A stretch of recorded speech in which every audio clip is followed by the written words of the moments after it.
Hey, welcome to Balmoral Beach, Mossman, New South Wales. It's about 9:30 AM, which is about 2 hours later than I actually wanted to get here, but there you go.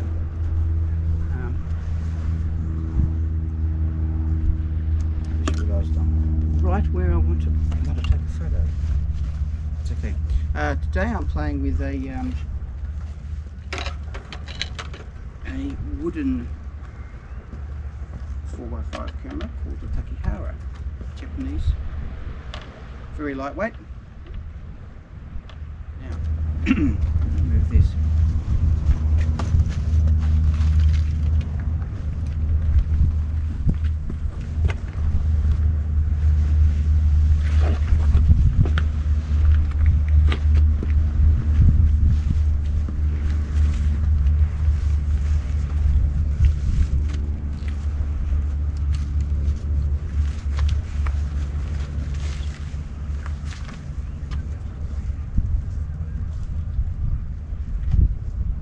Okay.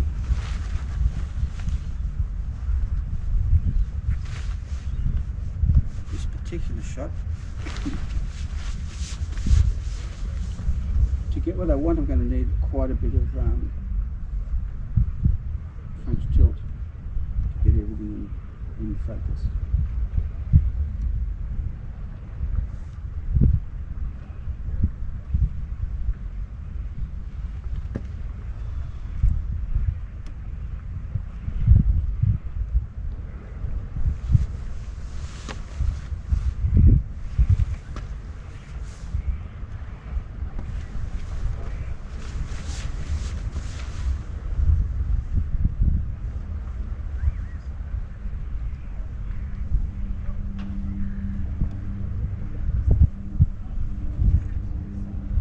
Adjusting rise and fall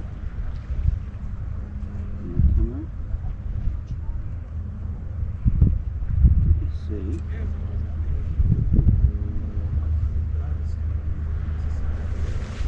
see what my previous picture was. Maybe I'm in a good spot.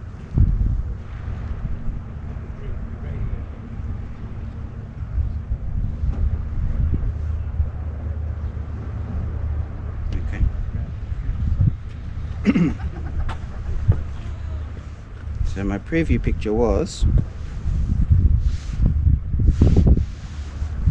I basically had that big rock in the center there. So we're going to have to tilt the camera now. So here we go.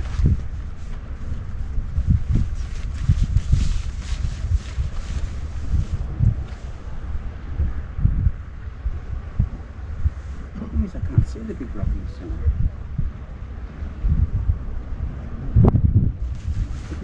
Yeah, just to be able to. I was looking at the wrong thing. Is that big rock in the center?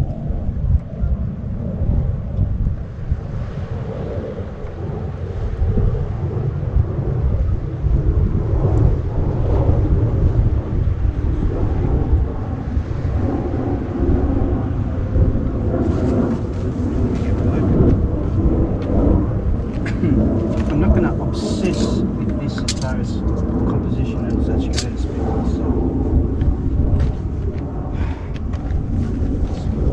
just want to get something happy.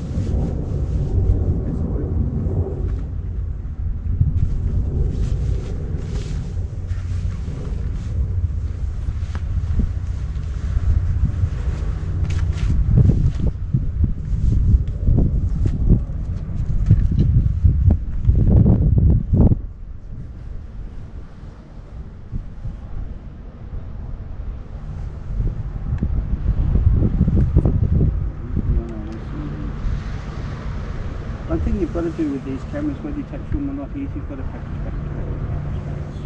doing all the movements. Okay, you have to practice this, so that you know what's going on. I know, for instance, that if I use front tilts, I've actually got to move the whole stand back a little bit, particularly because it's a base tilt, so the whole stand moves forward. And then you've got to know roughly how much tilt you've got to look at. So right now,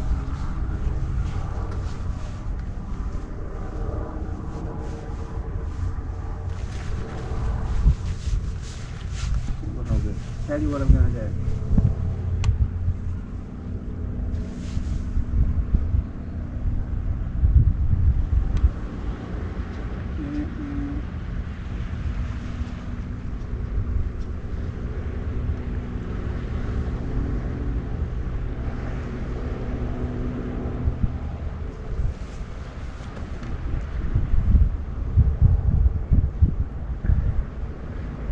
Yeah, so even if you don't shoot film, just practice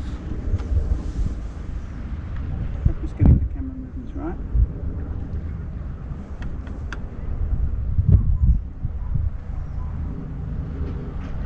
So work out how much movement you've got to be able to put in the front stand.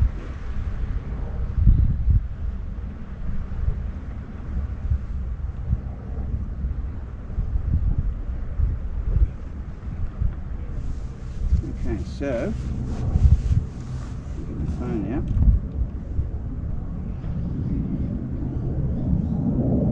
Video.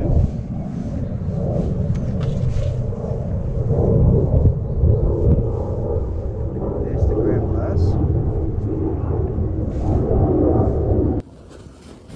There's the ground glass. Okay.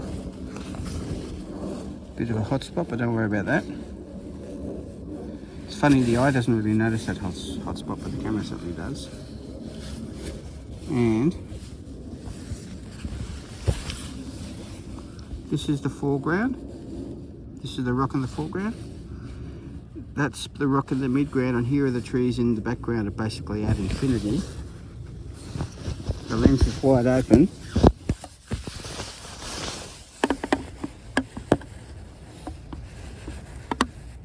You can see that's in focus.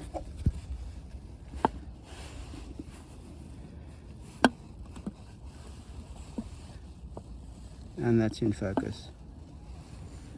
Yep. So this is in focus. That's in focus, and that's in focus. Or with just that little bit of tilt. See that little bit of tilt there? Just that little bit of tilt did that. So you don't need much tilt. Now that's at f 5.6. Where are we? You're going to focus on that for me. That's at f 5.6 there. See that? I'm going to stop down about f16, f32, so it's all going to be sharp, completely sharp. Okay, I'm just going to take an incident meeting here. I'm using Fomapan 100. I'm using a Luna Pro meter, which is the American branded version of the Gossen Luna Profi 6 meter. Okay, there we go. I'm not using any filters, and that's saying at f16. Oh, okay. We're in half stops here, which is a bit of a bugger. There you go. I take my reading, I push the button in. I'm using incident. Okay, let's see if it's different if I move this way. Oh, it is down a little bit. There you go. Yeah, so maybe I should be I'll do it. Ooh, we dropped a stop. See that? Because I'm backlit. I'm going to do that. Okay, so face the camera. With incident meeting, you face the camera. Move that up a stop. And it now says all those numbers there. So 1/30th at f22. I'm going to use a 15th at f32. 1/15th, or f32 I should say, 22,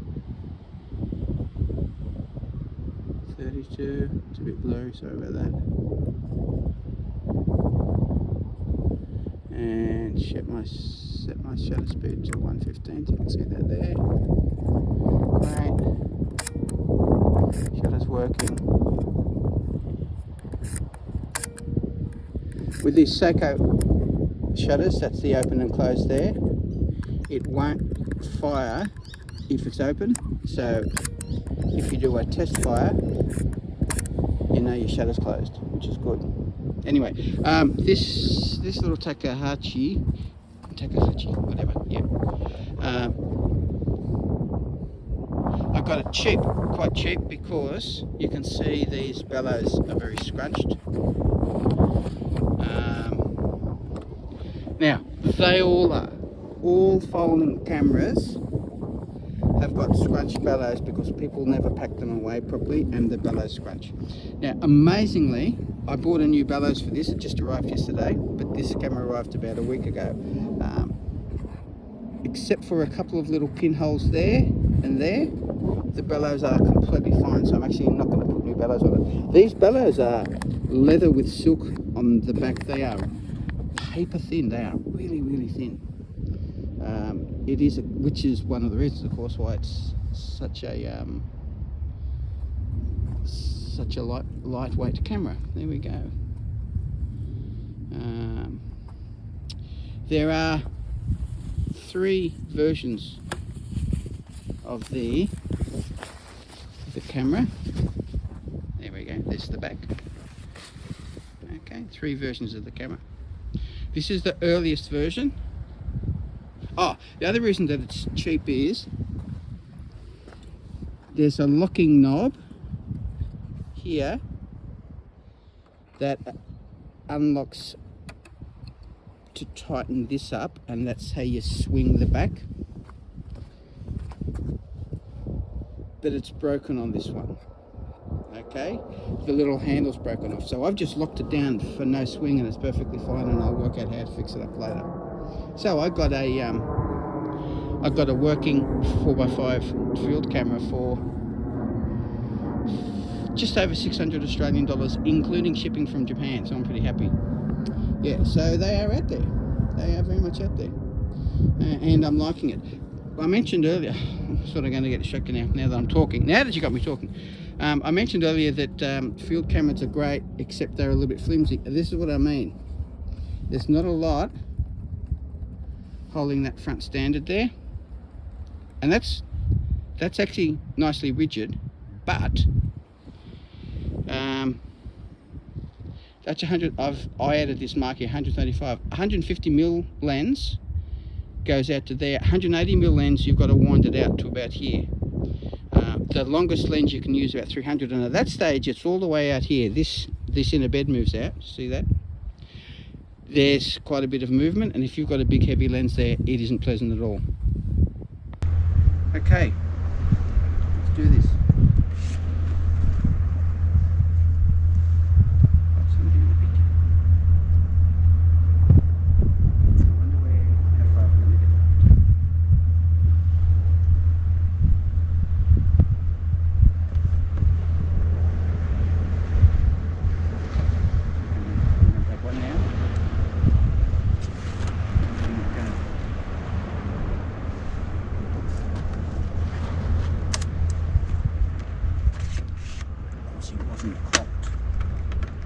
The only cock up was me, not the shutter, and I'm going to take a quick second one.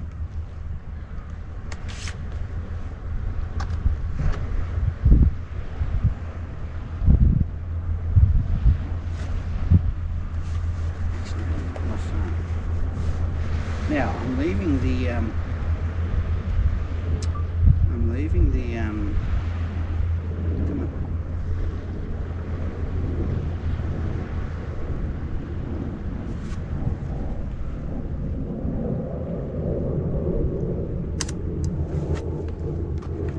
now I just put the dark side in there, the wrong way. Okay, remember, white dark slide, black dark slide. Make notes.